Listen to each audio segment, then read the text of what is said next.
Yeah, doctor, my son the doctor. Tuning into Channel 10 and seeing this man who looked like a circus clown, but there was nothing circus-like about his behavior. Hello, I'm John Markus' mother.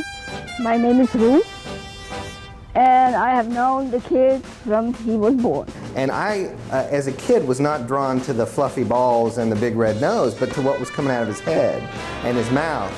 And it felt very adult to me and slightly dangerous, because he was hosting the afternoon movie. And Johnny started with him by sending a letter About my Norwegian uncle, who came to visit us in the United States, who we took to McDonald's. and bought a hamburger and didn't know how to eat it.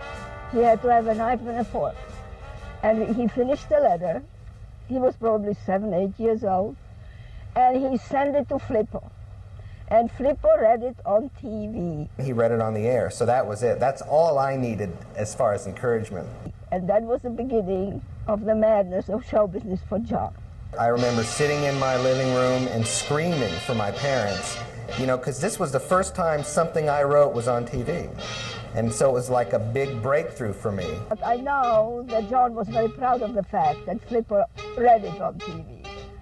And that was the beginning of the friendship. I just had to meet him. I just had to just get over there and see what it was like to do live television.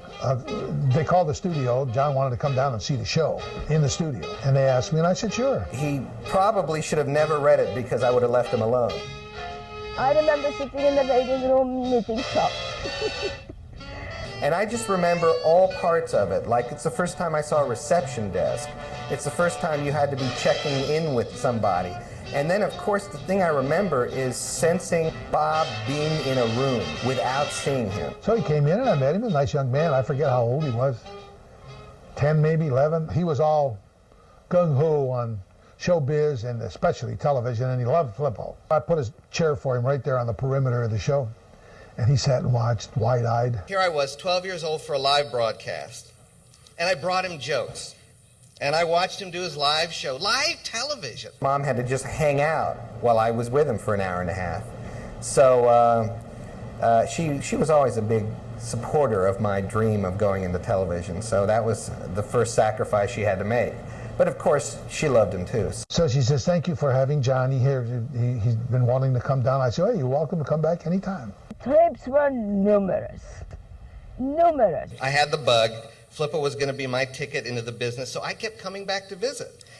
And I would stand there while he did the show, and during breaks, we would write jokes together. He'd let me in to write with him. I felt like I had arrived. But I remember being very intimidated. I can imagine if I were Flippo and this kid who never said much was saying he wanted to go in TV comedy, I'd be wondering about him myself. He always was kind of very generous and encouraging. When I realized that Johnny was so serious at such a young age, I realized that after his father preached to him one day at the dinner table, his father is a doctor, and his father preached to him that Johnny and all the other boys, Stanley and Helgi, his brothers, have to be doctors or lawyers or pharmacists or dentists.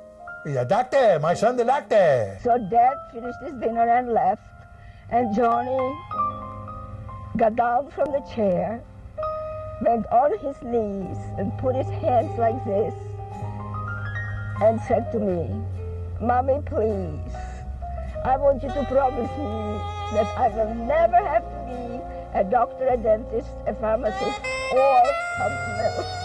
I want to be a writer. And I said, Johnny, I promise. And I kept my promise. But you did, but you did tell me a hilarious joke. What? I remember it. It's a joke I remember to this day. It went like this. If girls are made of sugar and spice and everything nice, why do they taste like anchovies?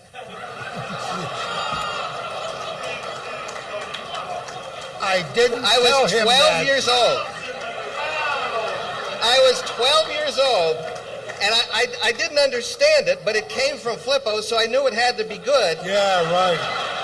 I never said that. So the next day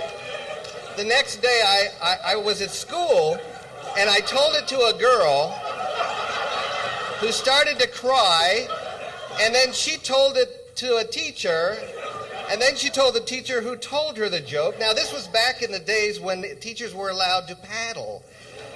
So, Flippo, that is why whenever I hear your name to this day, I associate it with a giant pain in my ass.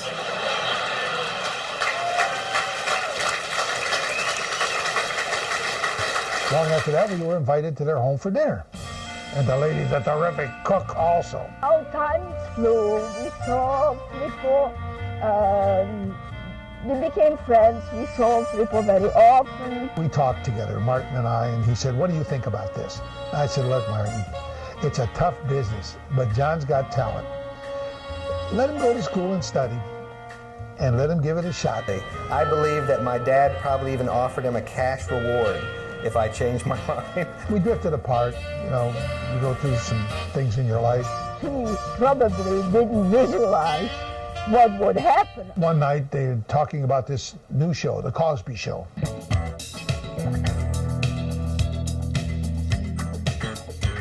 First Cosby Show came on the air in 1984. It was going to be great. It was just terrific. The pilot looked super and so forth and so on. It came the Cosby Show. So I made sure I was there right at the start to watch the show. So I'm watching the Cosby Show, which was a sensation. Remember when it first came on? It became the style at that time to start rolling credits on the front of the show as well as the back. I guess there are so many credits they didn't want to roll them all at the back, so they roll some of them on some of the opening scenes in the beginning.